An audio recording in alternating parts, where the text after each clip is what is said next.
name is Tzvi Lebetkin, the Rabbi from another planet. Please like, share, and subscribe, and ring that little bell. Ring that little bell so you're notified when new videos drop. And I have been watching Loki, so this has put me in a difficult position because I saw the final episode last night.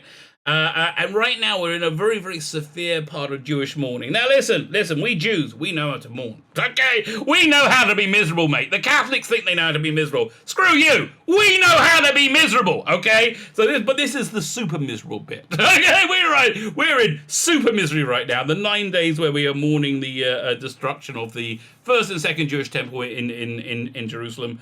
And these 9 days are very, very, you're not allowed to cut your hair, and I would really love to trim my beard, or eat meat, or drink wine, right? It's really heavy. So you're not allowed to experience, like, joy. You're not allowed to have weddings or listen to music. There's a whole bunch of stuff you can't do, right?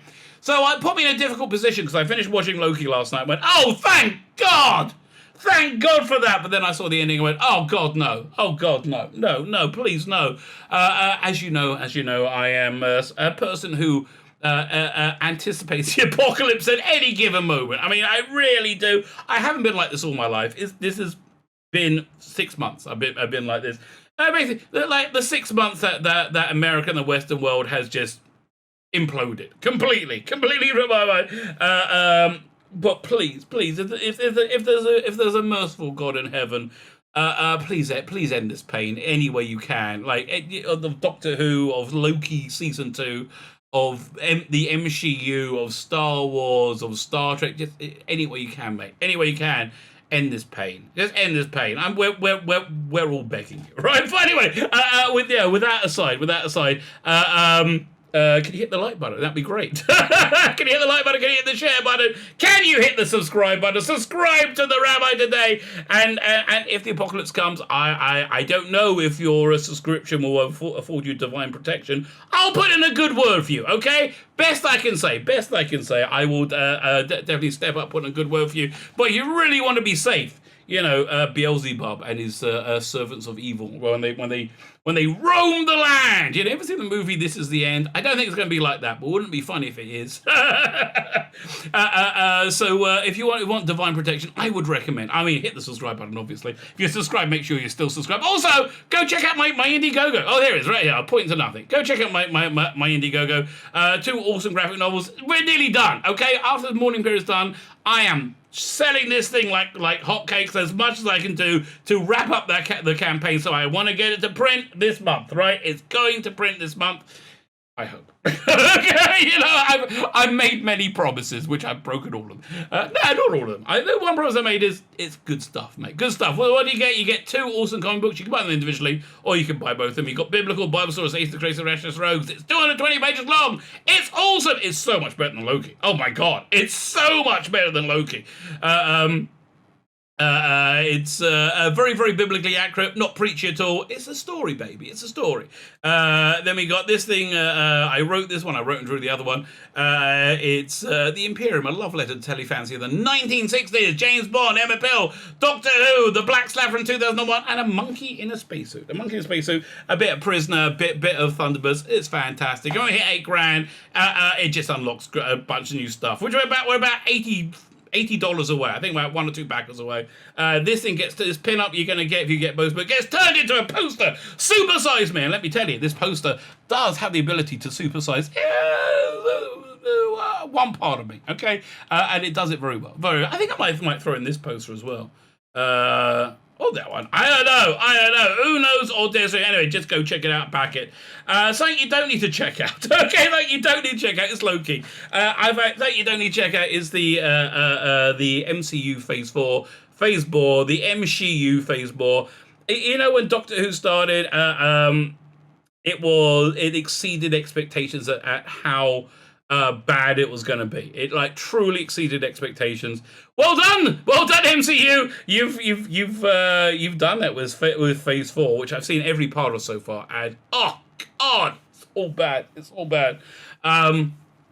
So the biggest problem with this series, I think, right, and this is going to be a strange complaint. The biggest problem with this series is Tom Hiddleston and what's his name, Owen Wilson. So how could they be the problem with this series? They're the only thing that's right in the series. And that's why they're the problem. These are hugely charismatic, cinematic stars. They can fill a frame with their presence. They really can. I was watching it last night trying to work out what's different than them and everybody else. So they can do it. And they're in and they just stand out. They're like in a different production. It's the weirdest thing. Everybody else is like mediocre TV actors at best. And they just don't have anywhere near the same charisma. Honestly, and that's the thing that really, totally hurts the show. The star of the show, of course, is Sylvie. Sylvie, played by Sophia Di Martino. And listen, she's a fine actress. She's okay. She earns her money. She can't share a scene with Tom Hiddleston or Owen Wilson. It's like Woody Allen taking on Mike Tyson. She just doesn't have it, right? She just doesn't have it. I think for this role, you needed like a high level actress. I think you need somebody who does have charisma, right? Karen Gillan, for example. Wow! Now I'm just thinking about that. I can imagine a spark sparing off Tom Hiddleston. She could have pulled it. There's lots of people. You want to go for somebody older, then there's what's the name from Dark Materials. Look, in short, there is a lot of good actresses that they could have, but they were just not. They weren't hiring from the right pool. Right, once you got Tom Hiddleston and Owen Wilson, you got to have everybody on screen with them being able to go toe to toe with them, and they can't, and it makes them all look weak and makes the whole thing fall apart. So that's the first problem with it. The second problem is lots of central casting of going against type to make a point, right? Basically to make a point, and it's not a particularly good point, right? Is that women can do it too, and like so often am I watching like a 5 foot, 110-pound girl drop kick a 200-pound wall of muscle, right? Like in episode 6, this little girl, what's her name? Gugu Mbatha Raw, who seems like a perfectly fine, fine actress. Nothing against her at all. Like drop kicks Owen Wilson. Owen Wilson is not a tough guy, but like I watched that and like this little. Let's see. Let's see if I can get some more information about her. This little girl, which is essentially who she is. How big is she? Does it have a height? Well, she's 38. That's all it says about her. This tiny little girl would just bounce off Owen Wilson, and he's not exactly a tough guy. So like. This is all this disinformation, which I think is going right through the core of Phase 4. All this evil propaganda that men and women are interchangeable. I don't think that's the case. I think men and women are not interchangeable. They're equal. They're equal, and they're glorious, and they're wonderful. But they're generally speaking reasonably different from each other, and are not interchangeable any more than an apple and a small amphibious landing craft is interchangeable. They're just not at all. So yeah, so that's the propaganda of this story, and also women are the best as ever, followed by black people are the best as ever, which we're going to talk about more in a minute. They brought in this new character for the last episode. I'm trying to think, who's the name of there's also a one. How do you pronounce his name? Wunmi Musako. So she's a reasonably large security agent, but again, it's just they're like saying, "Hey, black women are people too." The only people who don't think that are you weird Hollywood filth. Who don't yes. But it should have been like a craggy old guy, right? Like a craggy old Judge Dredd kind of like guy. And then it would have worked. And maybe have somebody who could share screen time with Tom Hiddleston and Owen Wilson. But really, I think it's all about showing how Hiddleston and Wilson and men in general are far, far inferior to wonderful, brave women, right? Wonderful, brave women. So let's go through the episodes, these 6 turgid episodes. I'm spoiling the hell out of it because don't bother with it. Don't bother at all. First episode, Glorious Purpose, which is good name, actually. Good name for the episode. So this starts off Loki. So it's Loki from the first Avengers. Yeah, Loki from the first Avengers steals the Tesseract in Endgame and then vanishes, right? And so we start off, he goes blumps to a different, I just thought he went to a different part of the world. He goes to a different planet, and all of a sudden these this army of black women show up, which is what I don't know how to describe it. Army of black-clad black women show up, and they grab him and take him through a time door to the temporal authority, the temporal variance authority. Apparently, him surviving messes up the timeline, so they want to get rid of. So what they normally do is prune you. Is if they catch you breaking their set timeline, they prune you and you vanish. Basically, you find out what happens to happens to them later. So Loki finds out that there's a this TVA, the temporal variance authority, trying to keep the timeline neat and tidy. And that's where he's taken to it. He's completely powerless. He sees how useless the Infinity Gems are. There's like a drawer full of them, and basically it just devalues everything that we see for the guy. And it's a lot of time he's just cucked and made to look stupid. There he finds out his fate in the original timeline of being killed by Thanos, and realizes that he can't go back. And it turns out that Owen Wilson is Agent Morbius. Oh, fantastic! I really like Owen Wilson in this. And there's another version of Loki going around wiping out the TVA, and they want Loki's help to locate this person, right? So that's basically the first episode. The second episode, they go. I'll just read it from Wikipedia. Loki joins the TVA mission to the site of an attack by the variant. And also the variant's always like they in the first few episodes they have a hood. Oh, you don't see the variant in. Obviously, it's a woman. Like, how many times are we going to see in the MCU somebody takes a mask and go, "Oh my God, it's a woman!"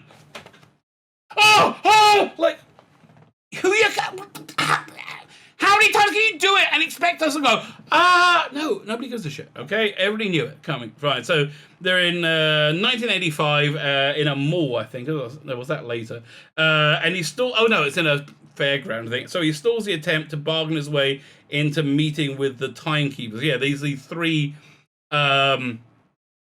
lizard men that are the control time, that know what the right time is. So that's what he's trying to do. He goes on the mission. Loki researches TVA files and theorizes the variant is hiding in near apocalyptic events that do not affect the timeline. So basically, you can hide out somewhere that, if let's say you don't want to mess up the timeline, go and live in Vesuvius, in the year before the volcano erupts, and whatever you do is just going to be wiped out by the volcano, and just be sure to get out there in time, right? So they realize she's staying in Alabama 2050 when there's a big hurricane or global warming. Everybody, Greta Thunberg was right. Global warming. There's an ambush. They're ambushed by the variant, who enchants several locals and TVA agents. And Hunter B-15, I can't remember the name of the woman. The variant reveals herself to be a female version of Loki. Obviously. And rejects his offer to overthrow the timekeeper. She sends the stolen reset charges. Yeah, there's these kind of like time bombs they put there that like destroys everything in the vicinity to reset the timeline. And sets them along points on the sacred timeline, then activates them and jumps to numerous branch timelines that throw TVA into disarray. She teleports away, and Loki follows her. All right, episode 2. Again, not really, world shaking, right? Third episode, Lamenta. So they're on this this planet that's going to be hit by an asteroid, and they basically go on a journey to get onto a spaceship out of it because their time pad where they time travel and move from is broken, I think. And it's basically like a lot of sitting around and talking with each other. And essentially, this is where Loki falls in love with Sylvie. Sylvie is the female Loki. Why isn't she called Loki? Nothing matters. Nothing matters. And you think, why? What charisma whatsoever could Tom Hiddleston have for whoever? What's her name again? It's Sophia de Martino, right? Like, what possible attraction could he see? What's that Woody Allen film he was in where he played? Was it Midnight in Paris? Whoever played his wife in that, who was a real life person, that's somebody who could keep step with him, right? That's somebody who could actually, go toe to toe with him, and I could imagine them being together. So anyway, so they don't get to the spaceship before it's destroyed. By the way, the quality of production is fantastic. They must have used one of those circular sets surrounded by LCD screens, and there's like Tom Hiddleston and running with whatever her name is, Sylvie. It's just completely believable. Tom Hiddleston's fantastic. Again, he's a problem with this show because he's like head and shoulder, not just head and shoulders. Nobody comes up to his ankles in this. It's ridiculous. It's just utterly ridiculous. So episode 4, the Nexus Event. So there's a massive Nexus Event. Lamantis 1. Sylvie tells Loki she escaped the TVA as a child. They got her to because she was an evil variant. So you see her background. Nobody really cares. Then they fall in love with each other. It causes a temporal nexus event, right? When the TVA is able to find them, and they go and get them, and they keep Loki in a time loop of a memory of Sif, the lady Sif beating them up. Basically, you just get a bit of FaceTime with somebody you recognize. So Sylvie unlocks B-15 memories to prove that she's a variant. Yeah, they tell all the people working in the TVA that they were created by the Time Masters. No, they weren't. It's all a bunch of bollocks. And so they basically find out that the Time Masters have been lying to them. And then there's a judge played by, who was that? Yeah, again, tiny little black girl who's 38, Gugu Mbatha Raw, right? She plays, what's the name of her character? Renslayer, or rather. Renslayer, right? She's the judge, because again, you can't have somebody efficient and in authority who isn't a black woman. It's just the way it is, where it's got to be. Apparently not an American black woman. None of those have any authority. Right, so this Renslayer, she's big into like preserving the power of the TVA, and she doesn't care that they've all been lied to, right? So Renslayer takes Loki and Sylvie to the Timekeepers, who order Loki and Sylvie to be deleted. With B-15's help, Loki and Sylvie defeat Renslayer and the Timekeeper guards. Sylvie beheads one of the Timekeepers, revealing them to be androids in a very, very obvious reveal. A recovered Renslayer prunes Loki. Sylvie overpowers Renslayer and demands the truth. The mid-credit scene, Loki awakens in an unreal surrounded by other Lokis. This was the best episode. This was the best episode basically because you had somebody who could go toe-to-toe with bloody Owen Wilson and Tom Hiddleston. You had Richard E. Grant in it, like a real, generally charismatic actor who was a great Loki, right? So where they've been, this is Journey into Mystery, another good title. They've been sent to the far, far, far future. And this is where everybody's pruned ends up. And there's a big cloudy monster thing that stops anybody going. Loki meets up with a bunch of other Lokis, one's Richard E. Grant. And this is where you meet another Tom Hiddleston Loki who's like run for president. They used him on all the advertising, which is what they kind of promised us, another bait and bloody switch. And they finally, I think with everybody's help, they get past the cloudy creature thing and go to a castle, a citadel in the void. So then we get to the last episode.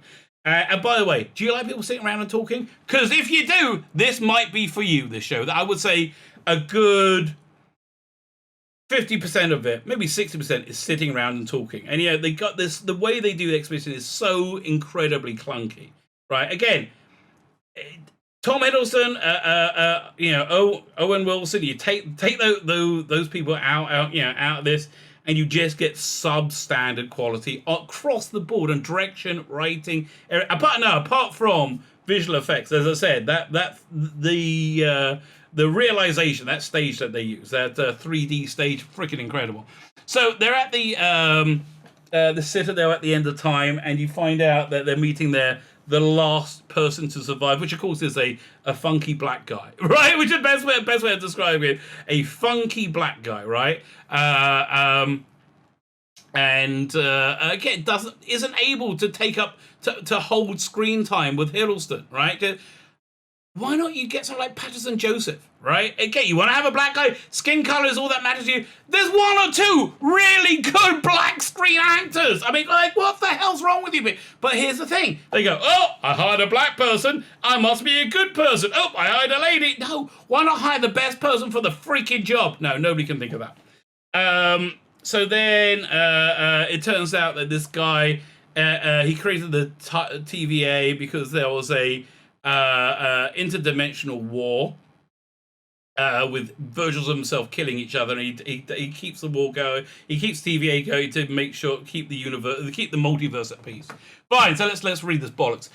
In the city at the end of time, Loki and Sylvie meet Miss Minutes. That's this like animated clock thing. Oh yeah, there's the other thing. They rip off the look of the TVA completely from Fallout. They got like a futuristic 1950s. Yeah, so she's like this 3D talking holographic clock. Who said, "He who remains to return to the timeline," and they said he's going to offer you to return to the timeline, be integrated back in, and you can have everything you want. You can have. He offered Loki to be king of the earth, to beat the Avengers, whatever. B-15 proves to the Minutemen that. Oh yeah. So meanwhile, back at the TVA, there's a revolution going on because everybody's finding out that they're really variants. They're not created by the TVA. So they say they got to. So he's trying to get them to either kill them or to. The guy who at the end of it says, look, you can either choose to kill me or you can take my place, right? That's basically what. And if you kill me, there's going to be, the multiverse is going to be at war and everything's going to freak out. And so you're going to need to take my place, right? So Tom Hiddleston then decides to not to kill him because he was like, well, we don't know if we're right. We got to think about this. Stop.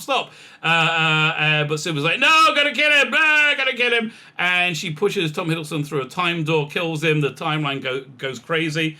At the TVA headquarters, Loki warns B-15 and Mobius at the variant about the variants of He Who Remains. Yeah, people are going to go to war with each other, but they don't recognize Loki. Yeah, suddenly he's erased from time. Loki sees a statue of one of these variants. Kang has replaced those timekeepers, so he's in a different timeline. And then it goes continued in season 2.